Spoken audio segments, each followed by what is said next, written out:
I think that the promise for Knowledge Unlatched is to try to create a healthier ecology for scholarly communication. Those of us in libraries and presses for the past couple of decades have seen a real economic challenge to the continued viability of the scholarly monograph.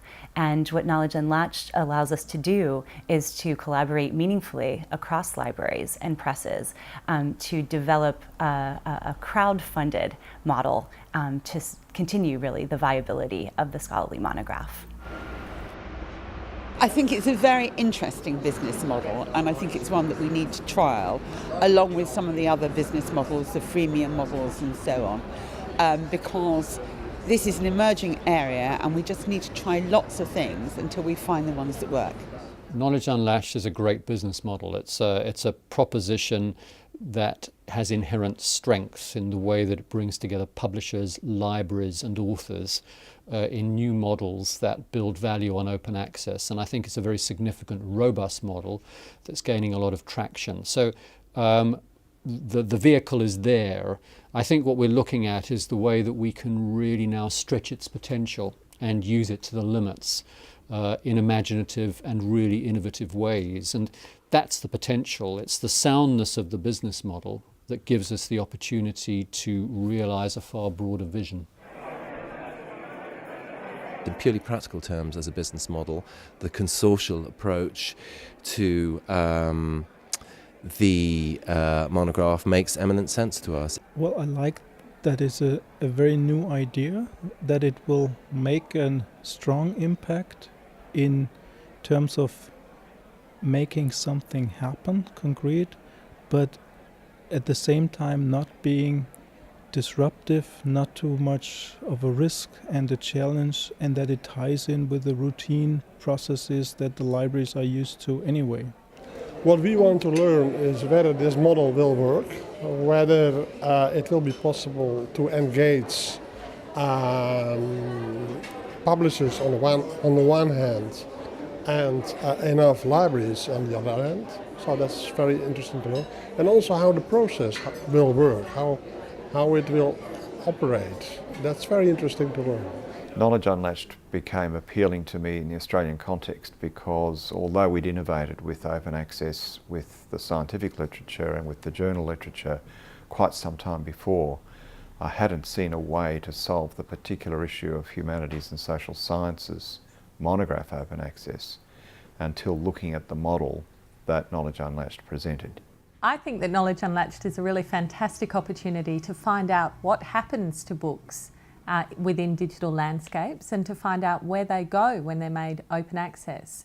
And all of our stakeholders are really interested in understanding open access better and in understanding open access and its impact on books more effectively. So we're really approaching this as an opportunity to learn, and we're thinking hard about how to get metadata and metrics right so that we can gather as much information as possible about what happens to digital books, how readerships change, where they go, how they're being used, and so that our partners can use that information to engage more effectively with the digital space. What we really want to do is try and reuse existing solutions and bring them together in a way that hasn't been done before, in order to get the solution to what we see as the problem, which is bringing everything into an open access arena with the minimum of disruption, but at the same time getting people to make it easy for them to participate. What Knowledge Unlatched and Awaken could do together is, I think, two things. At least we can make the dissemination better, because the one thing that we do very well at Awaken is disseminating things.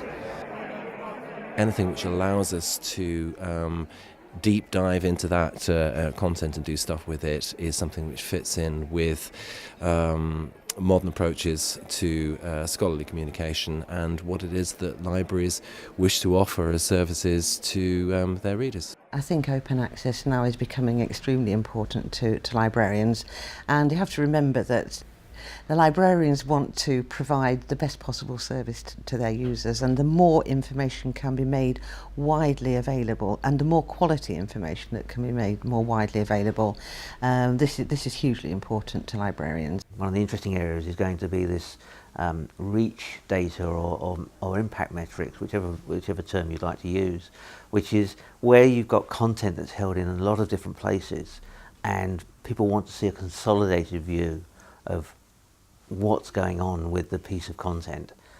Bringing that together from different companies, different hosting locations, presents a challenge in itself, and then presenting the information in such a way that it's easy to understand, there's enough data there for people to drill down into. That's going to be an interesting part of the project, I think. Knowledge Unlatched will initially create a viable model for the collective funding of long-form works.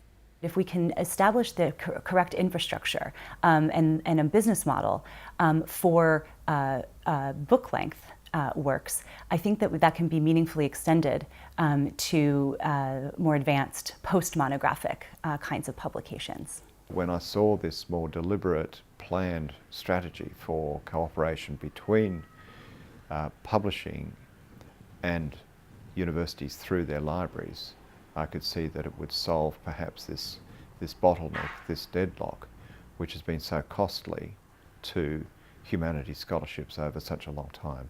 So that's why we really bought into it.